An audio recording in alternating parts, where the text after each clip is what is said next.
As we speak here today, 7 years have passed since those terrorist attacks. And where is Osama bin Laden?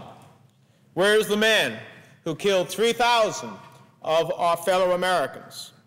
Where is our nation's #1 enemy? He was allowed to get off the hook.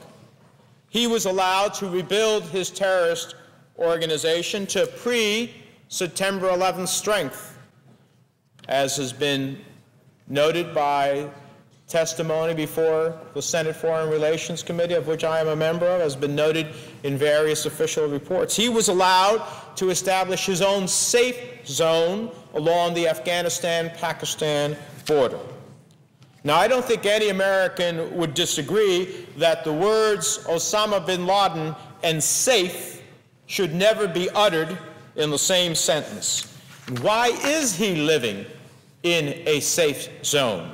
Why was he allowed to rebuild his terrorist organization? Why has he not suffered for the consequences of his mass murder?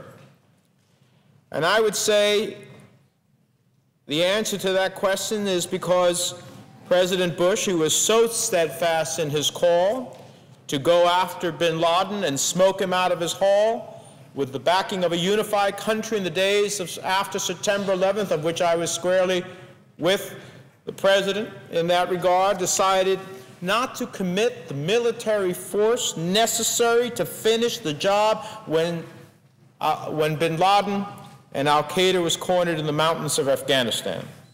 He decided to outsource the fight to warlords in Afghanistan who took our money, put it in their pockets, and let bin Laden get away.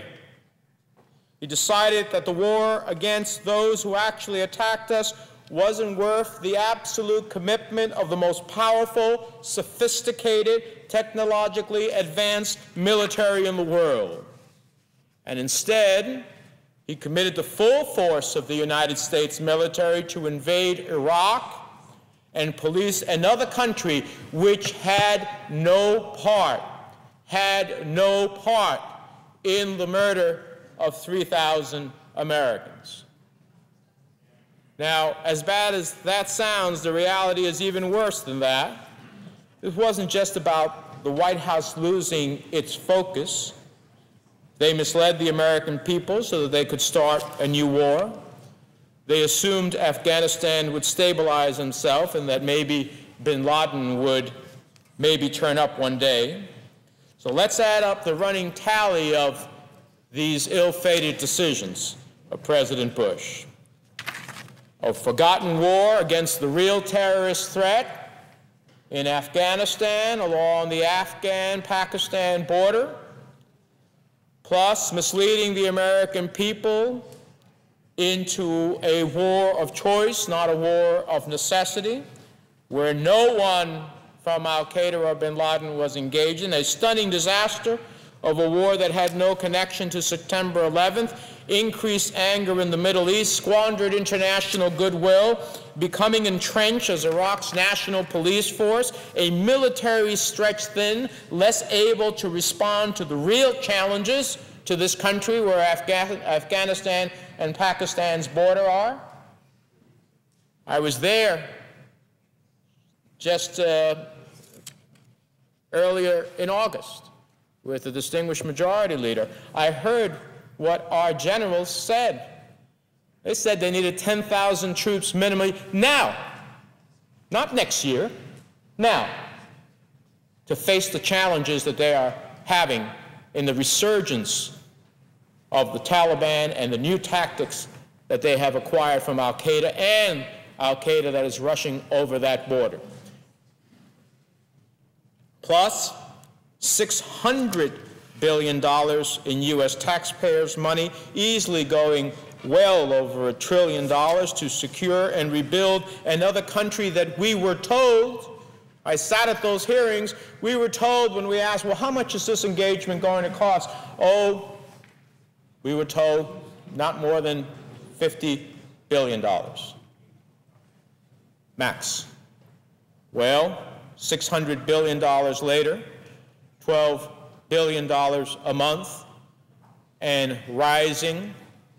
In fact, we see that and by the way, not only were we told it's about 50 billion, we were told that Iraq's oil would pay for all of it,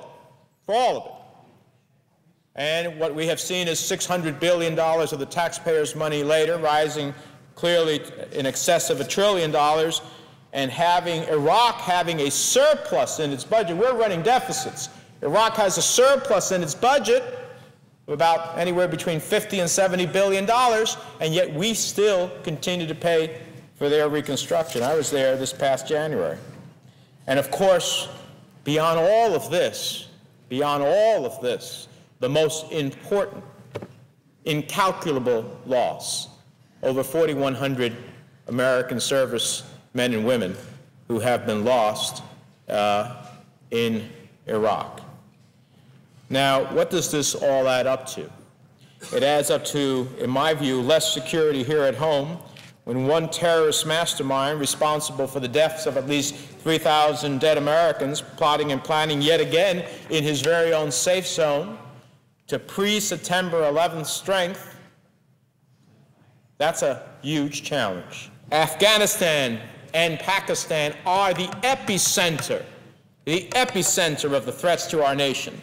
And things are not going to get better in that region or with our security here at home until we commit our focus to doing away with a resurgent Taliban and a resurgent al-Qaeda once and for all. Our focus must be on what are called the federally administrated tribal areas, or the Fatah, whose lawless areas along the Afghanistan-Pakistan border are our major challenges. You know, the chairman of the Joint Chiefs of Staff said it himself in June.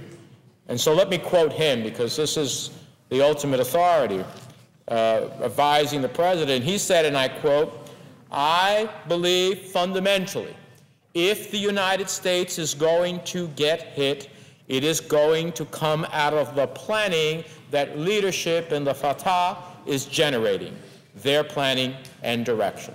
Close quote. Couldn't be said more powerfully, Chairman of the Joint Chiefs of Staff. More clearly. That's where the threat's coming from. That's where our need to focus, if we are to secure our nation, needs to be. Now, our colleague, Senator McCain, who is now the standard bearer for his party, has expressed his desire to keep our troops entrenched in Iraq beyond even what the Iraqis want and even beyond what President Bush has been calling for. This doesn't help us with Afghanistan. This doesn't help us with Osama bin Laden.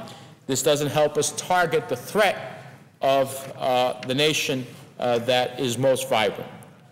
So, Madam President, I hope that after the solemn memorials and heartfelt remembrances we have tomorrow on the 7th anniversary of September 11th, after we continue to mourn, and after we pray for those we have lost, when our thoughts turn again to preventing a repeat of September 11th, making sure that never again really means never again, I hope we can rededicate ourselves, as we did in the weeks following the attacks, to going after those responsible for this mass murder and ridding ourselves of that threat once and for all. Let us not only follow bin Laden to the gates of hell, let us follow bin Laden to the cave in which he is in that region along the Afghan-Pakistan border. It's never too late. It's never too late to bring the mastermind of September 11th to justice, to diminish the real challenge to our security, and to ultimately achieve what I truly believe is in the national security interests of the United States.